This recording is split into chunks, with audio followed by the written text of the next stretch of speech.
আসসালামু আলাইকুম। সকল শিক্ষার্থীকে স্বাগত জানিয়ে শুরু করছি ম্যাথ ক্লাস। আজকে আমি ম্যাথ ক্লাসে অষ্টম শ্রেণী গণিতের এক্সারসাইজ 4.4 পেজ নং 74 কোশ্চেন নং 22 এই কোশ্চেনটি সহজে সমাধান দেব। দেখো এখানে অঙ্কটিতে তিনটি রাশি আমরা দেখতে পাচ্ছি। তাহলে লিখি, দেওয়া আছে বা প্রদত্ত রাশিগুলো, কিন্তু আমি সরাসরি তোমাদের দেখিয়ে দিচ্ছি। এখানে প্রদত্ত রাশিগুলো না তুলেই লিখতেছি প্রথম রাশি। লিখি প্রথম রাশি, আমি সংক্ষিপ্তভাবে লিখি প্রথম রাশি। প্রথম রাশিটি অপরিবর্তিত অবস্থায় তুলি। এখানে 5a² b³ c² এটা দেওয়া আছে। দেখো এখানে এটি মৌলিক সংখ্যা, সুতরাং এর গুণনীয়ক সংখ্যা 1 এবং 5 হবে। আমরা যদি উৎপাদকে বিশ্লেষণ করি এই ডিজিটটি অর্থাৎ এই 5 সংখ্যাটি, তখন 1 এবং 5 পাবো। এখানে দেখো এই রাশিটিতে তিনটি অক্ষর প্রতীক আছে, এগুলো ভিন্ন ভিন্ন। এর পাওয়ার আছে স্কয়ার, বির পাওয়ার আছে কিউব, সির পাওয়ার আছে স্কয়ার। তাহলে আমরা এটা কিভাবে লিখতে পারি? তাহলে দেখো এখানে আমরা লিখতে পারি, এখানে 1 × 5 না লিখে, যেহেতু যে কোনো রাশি বা যে কোনো ডিজিট এর সাথে 1 উচ্চ থাকে, তাহলে আমরা 1 না লিখেই অঙ্কটি করব। অর্থাৎ 5 × এখানে a² এর পাওয়ার হচ্ছে 2, অর্থাৎ আমরা এভাবে a × a লিখতে পারি। এখানে বির পাওয়ার আছে 3, অর্থাৎ 3টি বি গুণ আকারে লিখব, b × b × b। এভাবে সির পাওয়ার আছে এখানে 2, তাহলে c × c এভাবে লিখব। দেখো প্রথম রাশি পেলাম এটা। এই প্রথম রাশিকে অবশ্যই তোমরা জানো এটি আমরা কিভাবে পেলাম।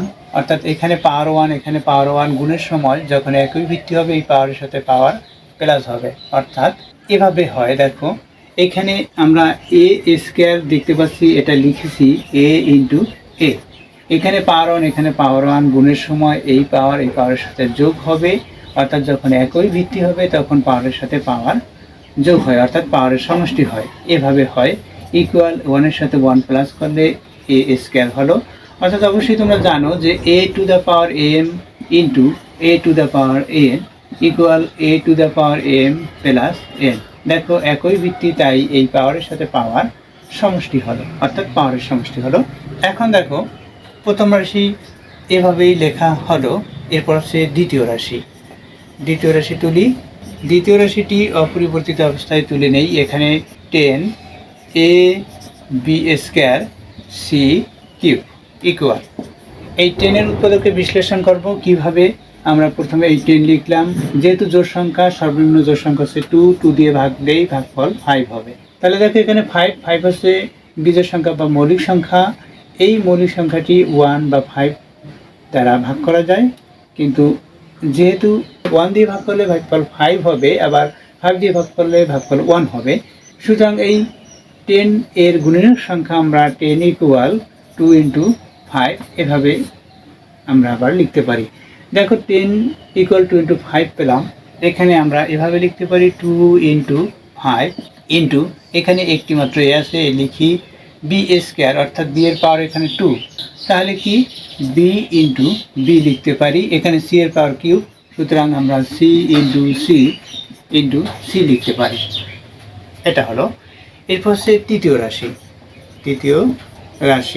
তৃতীয় রাশিটি অপরিবর্তিত অবস্থায় তুলি। এখানে কি আছে?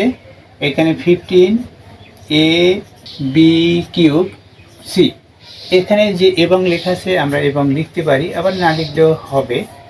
এবং তৃতীয় রাশি এটা ইকুয়াল দেই। এখানে 15কে আমরা 3 দিয়ে বা 5 দিয়ে ভাগ করতে পারি। আমরা 5 দিয়ে যদি ভাগ করি বা 3 দিয়ে ভাগ করি, তাহলে ভাগফল 5 পাবো। 5 অর্থাৎ 5-এর সাথে 3 গুণ করলে 15 হয়, ইন্টু a ইন্টু এখানে b³ অর্থাৎ b × b × b এটা লিখলাম। এরপর হচ্ছে c আছে, c লিখে দেই। এখানে শুধুমাত্র একটি c ইন্টু c। এখন কি অ্যান্সার কিভাবে লিখব? অতএব নির্ণেয় লসাগু, যেহেতু লসাগু নির্ণয় করতে বলছে, অতএব নির্ণেয় লসাগু কি হবে? দেখো নির্ণেয় লসাগু কি হয়, এখানে আমরা প্রথমে কমন লিখব। দেখো এখানে 5 আছে, এখানেও 5 আছে। আমরা প্রথমে ডিজিট লিখব, এখানে 5, এখানেও 5, এখানেও 5, অর্থাৎ এখানে আমরা প্রত্যেকটি থেকে একটি 5 আমরা কমন নিতে পারি। তাহলে 5 লিখলাম, ইন্টু এরপর দেখো এখানে কোনো ডিজিট নেই, এখানে দেখো 2 আছে, এখানে 3 আছে, অর্থাৎ এই দুইটি ভিন্ন। সুতরাং এগুলো আমরা লিখে রাখবো, অর্থাৎ এগুলো আনকমন, কমন নয়, দুইটি ভিন্ন ভিন্ন। 2 ইন্টু 3 এটা লিখলাম। এরপর দেখো অক্ষর প্রতীক কী কী আছে আমরা দেখি। এখানে এ ইন্টু এ, অর্থাৎ এখান থেকে একটি এ নিতে পারি আমরা, এখানে একটি এ, এখান থেকে শুধুমাত্র একটি এ আছে, এখানেও শুধুমাত্র একটি আছে, ইন্টু এ লিখি। এরপর দেখো এখানে আমরা দেখতে পাচ্ছি এখানে প্রথম রাশিতে দুইটি এ, এখানে একটি এ, এখানে এ নেই, এখানে এ নেই, সুতরাং এই একটি এ আনকমন, সুতরাং এটিও আমরা এখানে লিখতে পারি, অর্থাৎ সাজিয়ে লিখেছি। যদি এখানে না লেখা হয় তাহলে পরবর্তীতে লিখতে হবে, কিন্তু এর স্থানে এ কাছাকাছি আমি লিখে রাখলাম, অর্থাৎ আনকমন এ থাকে।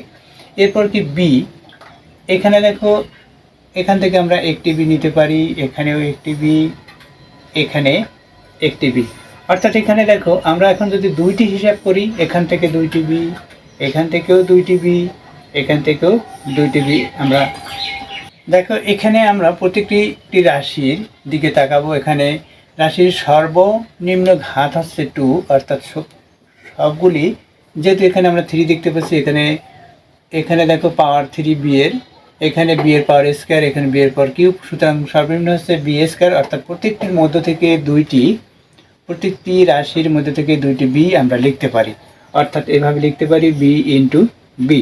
অর্থাৎ আমরা এইভাবে কমন দেখবো, এখানে বি আছে, এখানেও বি আছে, এখানেও বি আছে, এখানে একটি বি, এখানেও বি আছে, এখানেও বি আছে, এখানেও বি আছে, অর্থাৎ এখান থেকে দুইটি বি আমরা লিখতে পারি, এখান থেকেও দুইটি বি, এখান থেকেও দুইটি বি লিখতে পারি।